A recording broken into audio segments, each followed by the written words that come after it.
చాగలమర్రి మండలం మద్దూరు శ్రీ వెంకటేశ్వర స్వామి ఆలయంలో జరిగిన వెండి చోరీ కేసులో ముగ్గురిని నిందితులను ఆలగడ్డ పోలీసులు అరెస్టు చేశారు. చాగలమర్రి మండలం మద్దూరులో వెలిసిన శ్రీ వెంకటేశ్వర స్వామి ఆలయంలో వెండి ఆభరణాల చోరీ తీవ్ర కలకలం రేపింది. స్పందించిన దేవాదాయ శాఖ విచారణ చేపట్టారు. చోరీ కేసులో నిందితులైన ముగ్గురిని అరెస్టు చేసి జిల్లా ఎస్పీ సునీల్ సెరానా సమక్షంలో విలేకరులతో సమావేశం నిర్వహించారు. వెండి చోరీ కేసులో ఆలయ అర్చకుడు కిషోర్ శర్మ, మాజీ ఈవో భాగవతం, వెంకట నరసయ్య, దూదేకుల పెద్ద హుసేన్లను అరెస్టు చేసినట్లు తెలిపారు. సుమారు 14.76 లక్షల విలువ చేసే వెండిని పోలీసులు స్వాధీనం చేసుకున్నట్లు పేర్కొన్నారు. సమావేశంలో ఆలగడ్డ డీఎస్పీ ప్రమోద్, పలువురు పోలీసు అధికారులు పాల్గొన్నారు.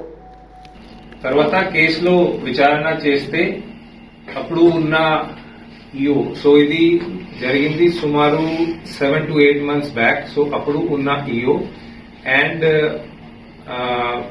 ప్రీస్ట్ అర్చకు, తర్వాత ముగ్గురు అక్యూజ్డ్, థర్డ్ అక్యూజ్డ్ వచ్చేసరికి ఒక జ్యువెలర్. సో ఎక్కడికి వాళ్ళు వెళ్లి ఈ వెండి ఆభరణాలని సేల్ చేశారు. సో ఈ కేసులో వచ్చేసరికి ఇప్పుడు ముగ్గురు అక్యూజ్డ్ మనకి. A1 వచ్చేసరికి Mamidi Krishna Kishore, who is the priest there, అర్చగా అవుతారు. A2 వచ్చేసరికి Bhagavatam Venkat Narasayya, who was the then EO. So వీడు 31st July 2025 రిటైర్డ్ అయిపోయి ఇప్పుడు ఉన్న ఈఓకి చార్జ్ ఇచ్చారు.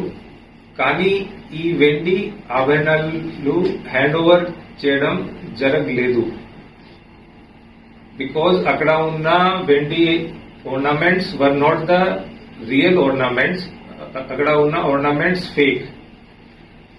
A3 వచ్చేసరికి దూదేకుల పెద్ద హుసేనయ్య, హీఈస్ అ జ్యువెలర్ ఆలగడ్డలో. సో అక్కడికి తీసుకువెళ్లి ఈ వెండి ornaments ని సేల్ చేయడం జరిగింది. కాబట్టి he's also one of the accused.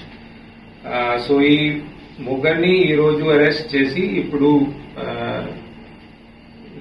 Judicial కస్టడీకి తీసుకొని వెళ్తాము. వాళ్ళ దగ్గర నుంచి 5 kg 800 grams of silver seize చేయడం జరిగింది. హలో అండి, నేను మీకు Rakshitha. Please do subscribe Nandyal communications.